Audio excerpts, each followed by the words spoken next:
أعوذ بالله من الشيطان الرجيم بسم الله الرحمن الرحيم السلام عليكم ورحمة الله وبركاته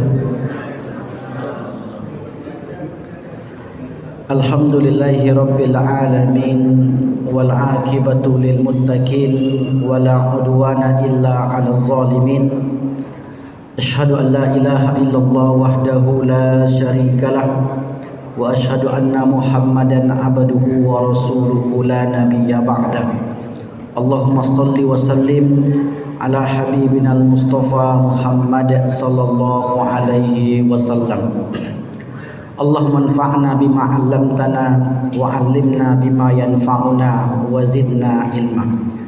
Bersyukur kepada Allah dengan mengucapkan alhamdulillahi rabbil alamin. Berselawat kepada baginda Nabi, Allahumma salli ala sayyidina Muhammad wa ala ali sayyidina Muhammad. Assalamu alayka ya Rasulullah, assalamu alayka ya Nabi Allah.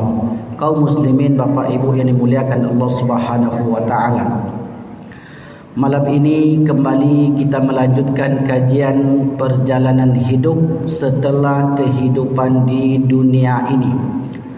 Ada 5 alam yang akan dilalui manusia.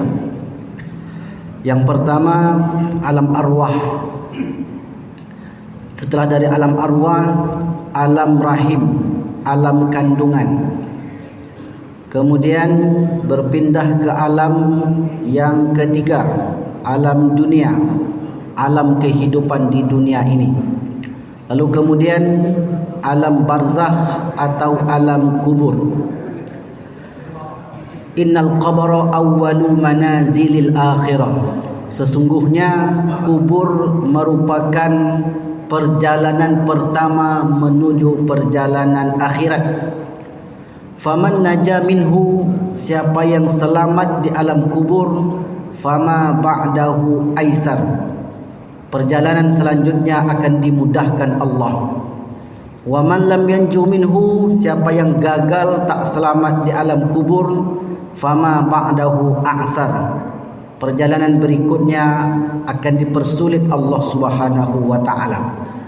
Lalu kemudian berakhirlah kehidupan di alam barzakh, kita pun berpindah ke alam yang terakhir yang disebut dengan alam akhirat. Wa innad darul akhirah, sesungguhnya kampung akhirat, lahiyal hayawan, yaitu kehidupan yang sesungguhnya, laukanu ya'lamun, jika manusia itu memahaminya. Kaum muslimin yang dimuliakan Allah Subhanahu wa taala, pembahasan kita tentang alam barzakh atau alam kubur, di mana sebelum ini telah kita jelaskan tentang makna barzakh, makna kubur. Kemudian beberapa pertanyaan-pertanyaan alam kubur, nikmat-nikmat kubur, azab-azab kubur. Dan pada malam ini tema yang kita angkat adalah penyesalan penghuni kubur. Orang yang tak menyesal setelah meninggal, mereka yang cukup bekal, cukup amal. Ketika mereka bertemu dengan Allah, sesuatunya ditanya oleh Allah, ia pun bisa menjawab dengan amal-amalnya tadi. Maka orang-orang yang cukup amalnya, cukup bekalnya, mereka tidak ingin lagi kembali ke dunia ini, sebab mereka telah mendapatkan kenikmatan-kenikmatan alam kubur. Allahumma ja'al qabrahum rawdatan min riyadil jannah wa la taj'al qabrahum khufratan min khufarin niran. Ya Allah, jadikanlah kubur para orang tua kami taman daripada taman surga, dan jangan jadikan kuburnya lubang daripada lubang api neraka. Apa maknanya? Di antara nikmat kubur, mereka berada di taman seperti taman surga. Adapun orang yang mendapatkan azab kubur, mereka di dalam lubang seperti lubang api neraka panas. Maka mereka yang tidak cukup bekal, kurang amal, mereka pun menyesali dan ingin kembali lagi ke dunia. Dalam buku kita Seri Perjalanan Akhirat ada beberapa penyesalan penghuni kubur. Yang kita bahas pada malam ini satu saja tentang penyesalan penghuni kubur, yaitu orang yang salah memilih kawan ketika hidup di dunia. Orang yang salah memilih teman ketika bergaul. Kenapa salah memilih kawan termasuk salah satu penyesalan penghuni kubur? Karena kawan mempengaruhi perjalanan hidup. Orang yang berteman dengan orang yang baik, insya Allah perjalanan hidupnya baik. Orang yang berteman dengan orang yang tidak baik, maka perjalanan hidupnya cenderung tidak baik. Ada kisah dalam Quran yang diceritakan oleh Allah dalam surat Al-Furqan ayat 27, 28 dan 29. A'udzubillahi minasyaitonir rajim. Wa yauma ya'addu adh-dhalimu 'ala yadayhi yaqulu ya laitani ittakhadhtu ma'ar rasuli sabila. Ya wailata laitani lam attakhidh fulana khalila. Laqad adallani an dzikri ba'da idh ja'ani wa kana asyaitanu lil insani khazula. Dan pada hari ketika orang yang zalim menggigit jari jemari mereka sembari berkata, celakalah aku, mengapa tidak jalan Rasul itu yang aku ambil, dan sungguh aku celaka, mengapa dia kawan aku ketika di dunia. Sungguh telah datang kepadaku peringatan sungguh aku dibuat sesat oleh dia, oleh kawan aku tadi itu, setelah peringatan datang kepadaku, dan sesungguhnya syaitan jugalah yang membuat manusia itu tersesat. Al-Furqan 27, 28 dan 29. Siapa tokoh yang diceritakan Allah di dalam ayat ini? Dan di mana kisah itu berlaku? Bersama siapa? Tokoh yang diceritakan oleh Allah adalah seorang penduduk kota Mekah yang kaya raya, terpandang keturunan bangsawan. Namanya adalah Uqbah bin Abi Mu'id di kota Mekah. Uqbah bin Abi Mu'id merupakan salah seorang terkaya di kota Mekah, bekerja sebagai pedagang, pebisnis antar kota, antar negara. Liila fi Quraisy ila fihim rihlatash syita. Musim dingin mereka berdagang, rihlatash syita was saif, dan musim panas pun mereka berdagang. Musim dingin mereka ke Syam, musim panas mereka ke Yaman. Dan pekerjaan mereka sudah berlangsung sekian puluh tahun lamanya. Lalu kemudian Uqbah bin Abi Mu'id ini orang yang hatinya lembut, senang berkawan dengan siapa saja, tak pilih-pilih kawan. Bahkan dia pun berkawan dengan Rasulullah SAW, dan bahkan sering bermajlis. Disebutkan oleh ulama tafsir mujalasatu Uqbah ibni Mu'id ma'a Rasulillah. Beliau ini sering bermajlis bersama Rasulullah SAW. Orangnya baik, orangnya suka membantu, dan tak pilih-pilih kawan. Di satu sisi dia juga berkawan dengan Ubay bin Khalaf, Abu Sufyan, Abu Jahal, dan pemuka besar kota Quraisy lainnya. Sampai suatu ketika Uqbah bin Abi Mu'id ini mengadakan makan jejamuan. Seluruh penduduk kota Mekah diundang. Karena ada orang kaya. Orang kaya tak tanggung-tanggung kalau buat acara. Maka di antara tamu undangan itu adalah Muhammad sallallahu alaihi wasallam. Wahai Muhammad, engkau berkawan dengan saya. Ya, saya buat acara. Saya mengundang seluruh penduduk kota Mekah, terkhusus kaum bangsawan, orang-orang yang terpandang, termasuk engkau. Baiklah wahai Uqbah, kita akan berkawan. Ya, kita berkawan. Lalu kemudian hari apa acaranya? Diceritakan oleh Uqbah, disampaikan. Kemudian, baiklah wahai sahabatku, aku akan datang nanti di acara tersebut. Lalu kemudian sampailah pada hari acara itu. Rasulullah pun masuk dan tamu-tamu yang lain pun masuk. Ketika Rasulullah ingin menyantap, mencicipi hidangan yang disuguhkan, Rasulullah memberi syarat kepada Uqbah. Wahai Uqbah, saya tak bisa mencicipi makananmu. Kenapa begitu wahai Muhammad? Karena bagi saya tidak halal sembelihan yang tidak disebutkan Bismillahirrahmanirrahim. Secara fikih, hewan yang disembelih mesti diucapkan kalimat Bismillah. Lalu kemudian apa syaratnya ya Rasulullah? Kalau engkau tak makan nanti saya malu. Karena tradisi kita, engkau tahu bahawa setiap tamu undangan mesti makan. Kalau bapak ibu bertamu ke orang Arab, begitu tradisinya, jangan sampai tak makan. Kalau kita tak makan, dia tersinggung.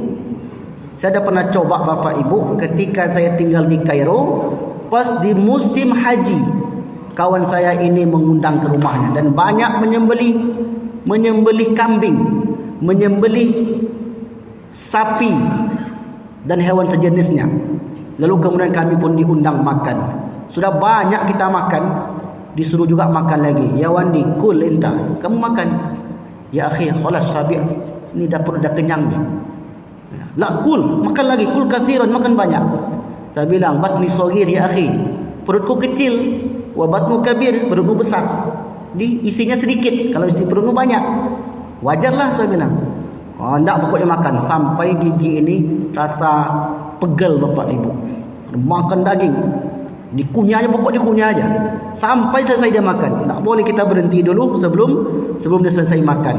Begitu kalau kita bertamu dengan orang Arab. Dan mungkin bapak ibu teringat kisah Nabi Ibrahim alaihissalam ketika dua malaikat datang kepada rumahnya, ditawarkan faja'a bi ijlin samin, disuguhkan kambing gemuk yang sudah dibakar.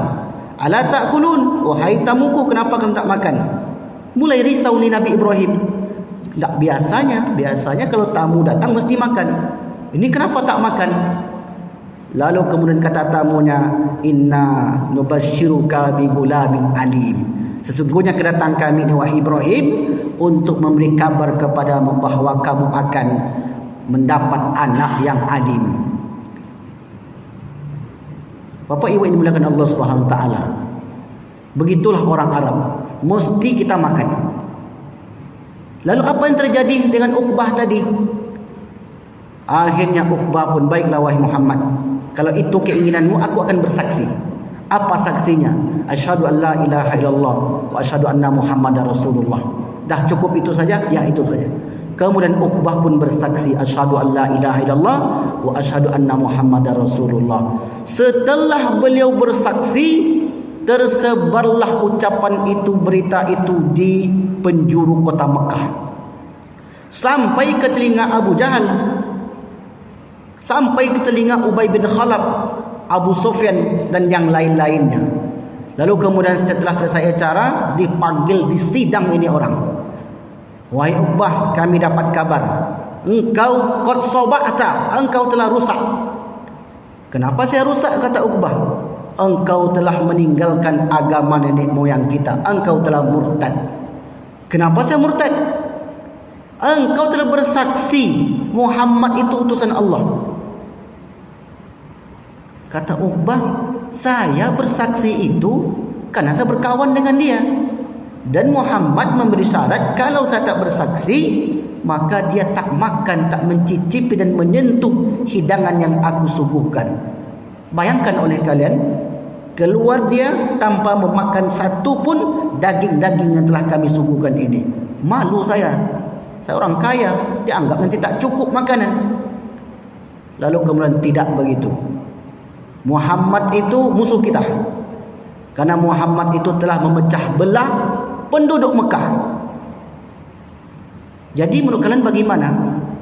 Begini saja, engkau harus datangi Muhammad dan ludahi mukanya. Kenapa begitu wahai kawanku?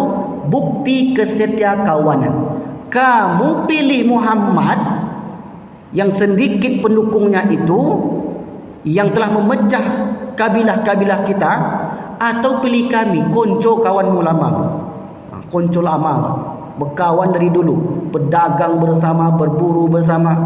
Dia beli pilihan. Iko kawan lama, ala kodoknya berjalan-jalan. Lain roti ibu masuk ocunya tak? Iko kawan baru, ajak kamu masuk masjid. Ayo kita ke masjid. Kamu cepat kali lah ke masjid. Berapa umur? Baru 33. Baru 33, nantilah 63. Baru ke masjid. Kita ngopi dulu, nanti kita ke masjid tu. Kira-kira kalau datang orang kepada kita seperti itu, ini yang mengajak ni kawan lama kita. Susah senang bersama. Ini orang baru tiba-tiba mengajak ke masjid. Berat pilihannya apa? Di situ Uqbah mulai bingung. Siapa yang saya pilih ini? Muhammad ini orang baik. Saya tahu dia orang baik. Bahkan penduduk kota Mekah sekalipun tahu Muhammad itu orang baik. Makanya bergerak Al-Amin. Orang yang terpercaya. Orang-orang tak beriman kepada Allah sekalipun menitipkan barang-barang mereka kepada Muhammad ketika mereka keluar kampung, keluar kota Mekah. Begitu terpercayanya seorang Muhammad SAW. Berfikirlah Uqbah ini. Lama dia merenung. Kawan lama kau yang awak turui, atau kawan baru kau yang ketik pengikutnya. Ditimbang-timbangnya, kalau saya berkawan dengan Abu Sufyan, Amru yang sebutnya Abu Jahal, maka nanti bisnis saya tetap jalan. Karena berdagang pasti diajaknya saya. Kalau seandainya tak berkawan saya dengan dia, bisa jadi diputus hubungan dagang. Matilah saya. Tak dibelinya nanti dagang-dagang saya, dikucilkan saya dari komunitas apa namanya? Komunitas dagang kota Mekah. Kalau di Pekanbaru ni ada komunitas bisnis, lupa saya namanya. Pokok banyak komunitas. Akhirnya dia memutuskan, wahai kawan-kawanku, aku milih kalian saja. Karena setelah aku timbang-timbang, banyak maslahat, banyak manfaat yang aku dapat. Kalau aku berkawan nanti dengan Muhammad, pendukungnya orang-orang dari kalangan budak. Tak banyak orang-orang terpandangnya, palingan dari suku Quraisy yang keturunan dia saja. Sementara kita ini kelompok besar daripada penduduk kota Mekah. Jadi tekadmu sudah bulat? Ya, saya sudah bulat. Saya tetap bersama kalian. Bagus. Syarat yang kedua. Apalagi syaratnya? Kan sudah cukup saya mengikuti kalian. Tunjukkan bukti kesetiakawananmu. Datangi Muhammad, jumpa dengan dia. Pas engkau berjumpa nanti, ludahi mukanya. Makin berat, makin bimbang lagi ni Uqbah ini. Tadi hanya cukup disuruh untuk memutus hubungan, sudah selesai. Sekarang untuk menunjukkan kesetiakawanan, maka diludahi mukanya. Lalu kemudian dengan berat hati, Uqbah tu tetap menuruti keinginan kawan-kawannya tadi. Datanglah dia. Pas Muhammad solat di Kaabah. Setelah selesai solat, tegak dia di depan Muhammad tu, diludahi mukanya. Kaget Rasulullah sallallahu alaihi wasallam. Wahai Uqbah, apa yang kau lakukan ini? Kemarin baru saja engkau bersaksi kita selama ini sudah berkawan baik, tapi kenapa tiba-tiba engkau berubah? Heran Rasulullah. Jadi bapak ibu kalau ada kawan nanti tiba-tiba berubah dia, pasti ada pengaruh itu. Awalnya baik dan kita, tiba-tiba berjumpa tak sapa lagi. Tiba-tiba dia telefon, tak diangkat teleponnya. Itu pasti ada sesuatu yang terjadi kepada diri dia. Dulu akrab, tiap jumpa bersalaman, tiap jumpa tegur sapa. Sekarang mencalik pun tak ya. Pasti ada pengaruh. Lalu kemudian, wahai Uqbah, engkau telah mengkhianatiku. Wahai Muhammad, saya setelah saya timbang-timbang, ternyata manfaat yang saya dapatkan dengan kawan-kawan lama saya itu lebih banyak. Hubungan dagang saya masih jalan. Kemudian ternak saya yang banyak itu masih dapat meminta bantu kepada mereka untuk dijualkan. Kemudian komunitas kami ini masih kami bisa pertahankan. Saya lebih memilih kawan-kawan saya itu daripada engkau. Kalau begitu pilihanmu wahai Uqbah, tak ada masalah. Tapi ingat apa yang kau lakukan ini, yaitu ludah yang menempel di wajah yang tadi, akan Allah hinakan engkau pada suatu saat nanti. Kaum muslimin yang dimuliakan Allah Subhanahu wa taala. Lalu kemudian hari-hari yang diisi oleh Uqbah itu selalu menyusahkan Rasulullah dan orang-orang beriman kota Mekah. Siapa yang menghasut Uqbah ini? Yang sebelumnya orang baik, sangat respon, sangat senang berkawan dengan Muhammad dan kawan-kawannya Muhammad, tiba-tiba berubah total. Yang menghasut kawan-kawannya tadi yang tak suka dengan ajaran yang dibawa oleh Rasulullah sallallahu alaihi wasallam. Nah, kalau kita ambil pelajaran dari kisah yang pendek ini, bahwa ternyata memilih kawan di dalam perjalanan hidup sangat penting. Sangat-sangat penting. Betapa banyak orang yang awalnya baik, taat, menjadi tidak baik, tidak taat. Dan sebaliknya, betapa banyak orang yang awalnya jahil, tak tahu Islam, tak tahu agama, tak tahu solat, tak tahu berbuat baik, dapat kawan orang baik, terpengaruh. Karena kawan itu cerminan. Al-mu'minu mir'atul mu'min. Seorang mukmin itu adalah cahaya, mir'atu cermin, kaca bagi orang lain. Dalam hadis riwayat Bukhari dan Muslim, Rasulullah bersabda, "Matsalul jalisi shalih wa su'i." Perumpamaan kawan yang baik dengan kawan yang buruk, kahamilil miski wa nafikhil kir. Seperti orang yang membawa minyak wangi dan pandai besi.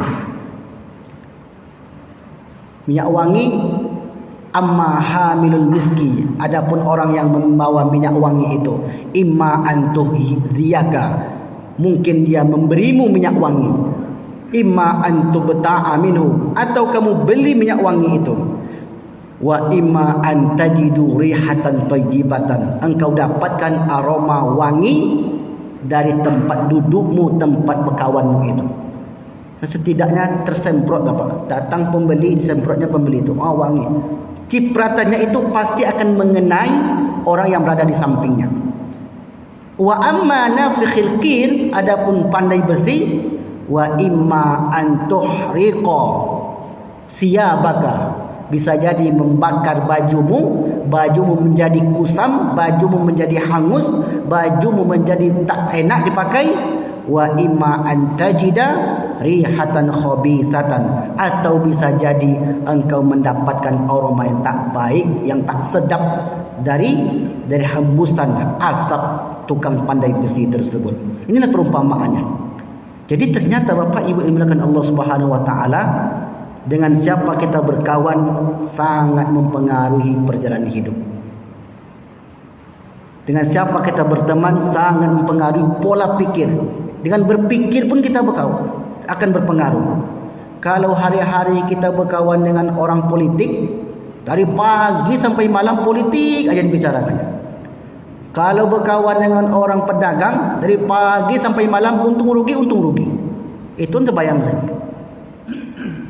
Kalau berkawan dengan orang yang mengaji aja pikirnya. Jadi mana baiknya Ustaz? Jadi imbangi. Boleh kita berkawan dengan orang politik, tapi jangan 24 jam itu saja. Apalagi dekat 2024, dah habis dah. Dengan pedagang tetap, karena mungkin kita membangun relasi. Maka di dalam Islam itu mesti ada tawazun. Tawazun seimbang.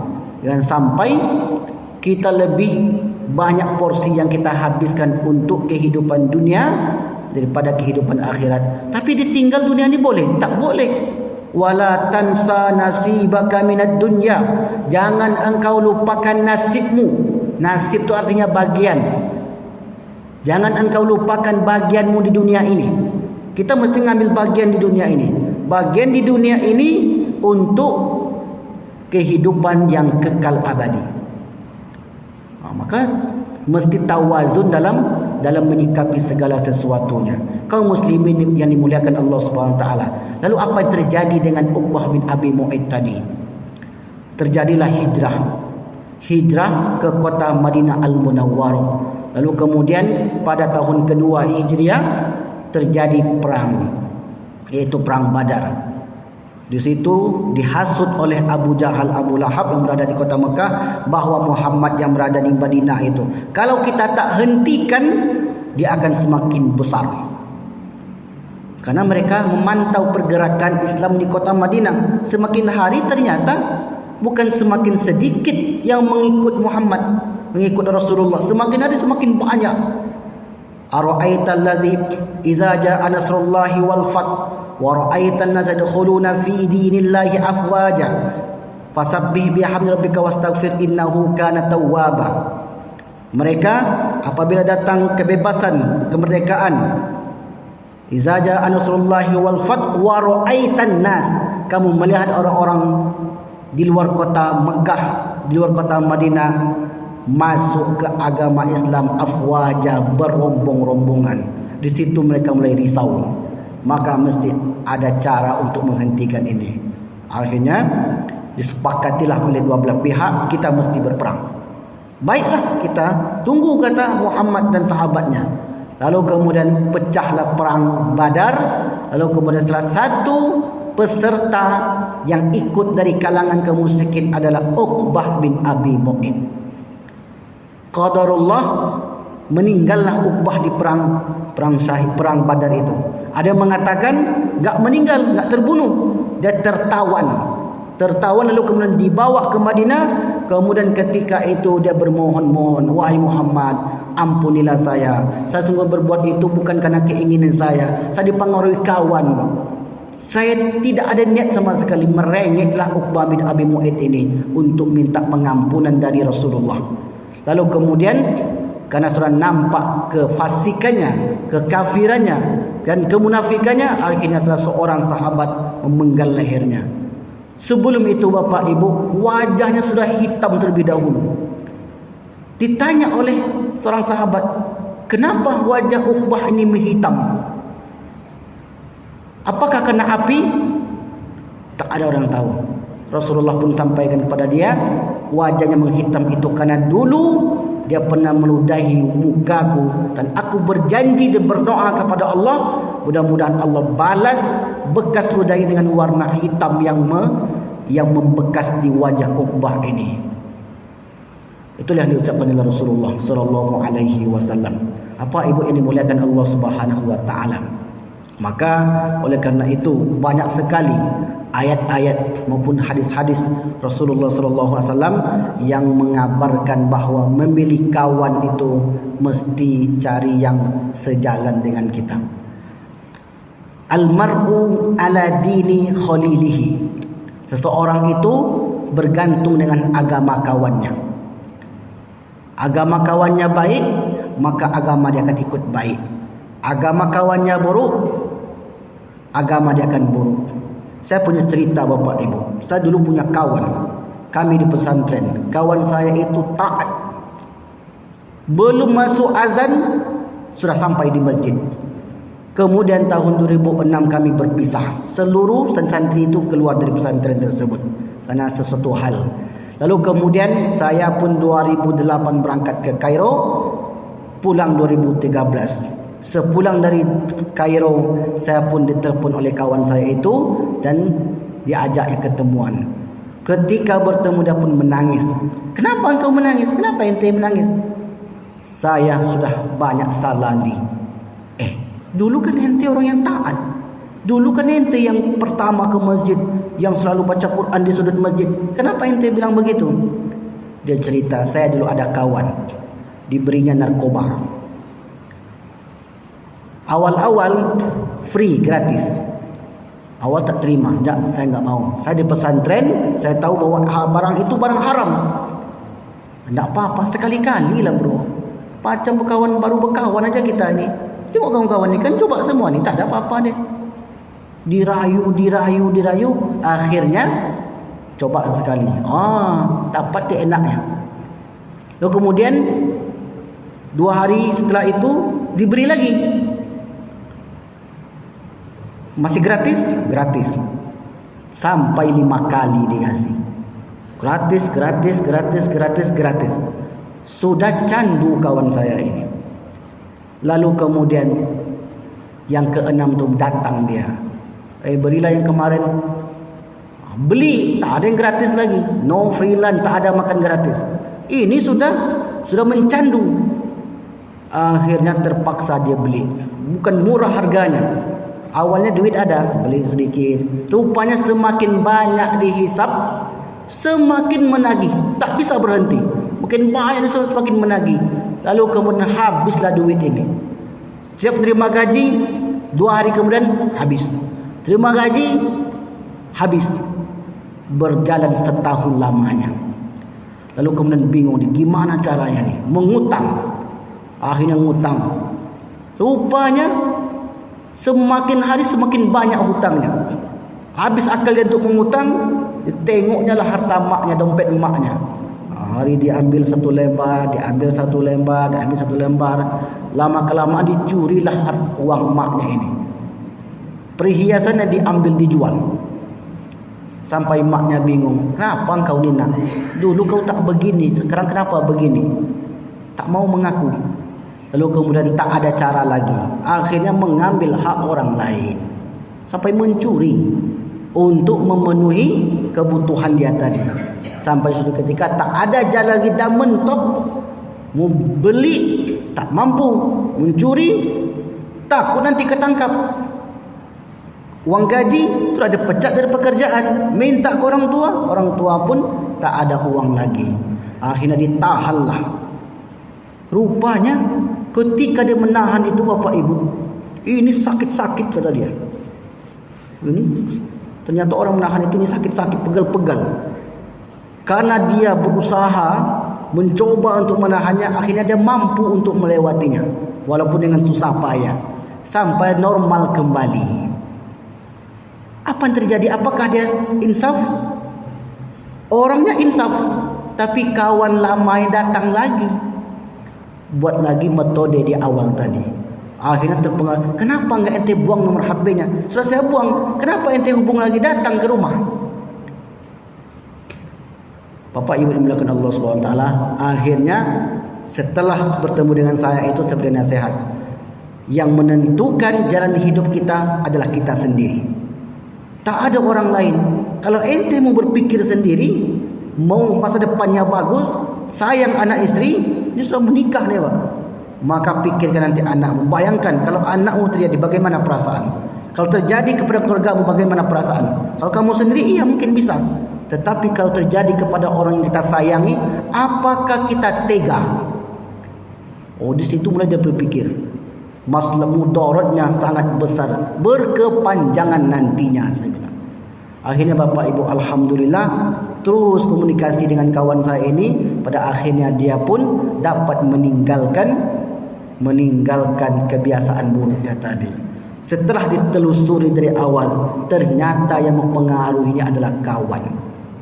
Maka Imam Athaillah Sekandari pernah berkata, la tashab, jangan kalian berkawan, man la yunhidu maqaluhu wa la yadullu Allahi 'ala Allahi maqaluhu wa la yadullu 'ala Allahi maqaluhu.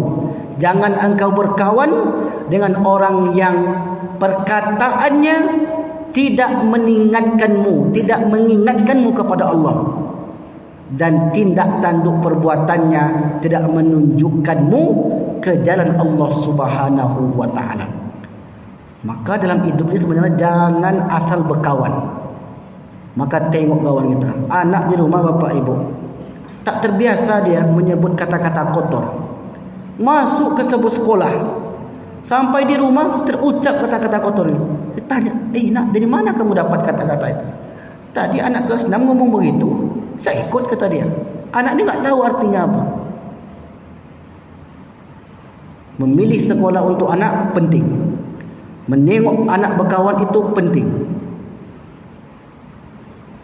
Maka oleh kerana itu Bapak Ibu yang berbahagia, ayat ini atau kisah ini memberi pelajaran kepada kita, jangan sampai ada di antara keluarga kita seperti Uqbah bin Abi Mu'id, orang yang menyesal di dalam perjalanan hidupnya. Karena memang kehidupan umat muslim atau kehidupan manusia pada umumnya, mereka bersama bukan hanya di dunia. Ini perlu kita ingat. Kebersamaan seorang muslim mulai mereka di dunia sampai ke akhirat. Dulu ayah, ibu, datuk kita sudah meninggal. Nanti kita bertemu lagi enggak dengan mereka? Tetap akan bertemu dan pasti akan bertemu jika satu frekuensi, satu kloter. Kalau beda kloter nanti masuk ke dalam surganya itu, insya Allah akan berjumpa. Tapi yang satu simpang kanan, yang satu simpang kiri, tak akan ketemu. Itu yang Allah ceritakan dalam surat Az-Zumar, wasiqal ladzina kafaru ila jahannam zumara. Orang-orang kafir, orang-orang munafik itu digiring kepada neraka jahanam secara berombong-rombongan, berkloter-kloter. Wasiqal ladzina kafaru ila jahannam zumara hatta idza ja'uha futihat abwabuha wa qala lahum khazanatuha. Ketika mereka sampai di pintu neraka itu, wa qala lahum khazanatuha alam ya'tikum rasulun min qablikum. Apakah belum datang kepada kalian rasul yang telah mengingatkan kalian? Maka saat itu tak bisa orang itu menjawab apa itu. Kenapa tak bisa menjawab? Perintah sudah datang, peringatan sudah datang, rasul sudah diutus, kitab suci sudah ada. Dia membaca dan menengok dan melihat, memperhatikan bahwa hal itu benar. Tapi kenapa dilakukan juga yang salah? Tak bisa orang itu mengelak ketika itu. Masuklah mereka berombong-rombong ke dalam surga, ke dalam neraka. Ayat berikutnya, wasiqal ladzina taqaw ila jannati zumaro. Orang-orang yang bertakwa, mereka pun berombong-rombongan masuk ke dalam surga. Wa futihat abwabuha wa qala lahum khazanatuha salamun alaikum. Ketika berada di depan pintu surga, maka diucapkan oleh malaikat ridwan, salamun alaikum, keselamatan atas kalian, fadkhuluha, maka masuklah ke dalam surga ini kekal selama-lamanya. Lalu bagaimana dengan anak, cucu, cicit kita, Ustaz? Nanti Bapak Ibu tengok surat At-Tur ayat 21. Dalilnya jelas. Walladzina amanu, orang-orang yang beriman, wattaba'athum, dan diikuti oleh anak cucu mereka dalam keimanan sama-sama. Karena di dunia memilih kawan yang tepat, dia mengikuti langkah datuk nenek moyangnya, tidak memilih jalan yang salah. Wattaba'athum dzurriyyatuhum alhaqna bihim, kami pertemukan mereka. Bertemulah mereka, wa aqbala ba'duhum ala ba'din yataqabalun. Mereka masuk dalam surga, duduk berhadap-hadapan, saling bertanya-tanya. Ada di antara keluarga mereka tak jumpa, tak terlihat oleh dia, rupanya berada di dalam neraka Sakor. Ditanya oleh, masalakakum fi Sakor, kenapa kalian masuk neraka Sakor ini? Fa innahu lam yusalli. Masalakakum fi Sakor, kenapa masuk neraka Sakor? Yang pertama, karena dia tak solat. Yang kedua, karena falam yut'imu miskin, tidak mengeluarkan sebagian hartanya. Yang ketiga, wa kunna nakhudu ma'al khaidin, dan kami membicarakan kebatilan, keburukan. Kenapa dia di dunia membicarakan keburukan? Pasti kena kawannya berbicara keburukan, dia pasti akan ikut ke situ. Kalau kawannya berbicara kebaikan, dia pasti akan ikut berbicara kebaikan. Maka tergantung dengan siapa kita duduk. Menengok seseorang seperti apa karakternya, seperti apa sifatnya, maka tengoklah dengan siapa dia berkawan. Mungkin itulah yang dapat kami sampaikan pada malam yang berbahagia ini. Oleh karena itu Bapak Ibu yang berbahagia, mudah-mudahan kita terhindar dari pertemanan yang tidak mengingatkan kita kepada Allah Subhanahu wa taala. Mudah-mudahan nanti di alam kubur kita tidak termasuk orang yang menyesal karena salah dalam memilih kawan, terutama kawan kehidupan. Ini bagi yang mudah-mudahan ni. Jangan sampai salah memilih pasangan hidup. Bisa terjun payung antum nanti. Antum ke masjid, hobinya ke mall, terjun payung itu. Yang satu hobinya di rumah, yang satu hobinya jalan-jalan, terjun payung itu. Maka oleh karena itu, cari yang sesuai dengan kita, cari kawan perjalanan hidup dan cari kawan kehidupan yang seide dan sepemikiran dengan kita. Wallahu a'lam bishawab. Mudah-mudahan bermanfaat. Walafu minkum. Wassalamualaikum warahmatullahi wabarakatuh.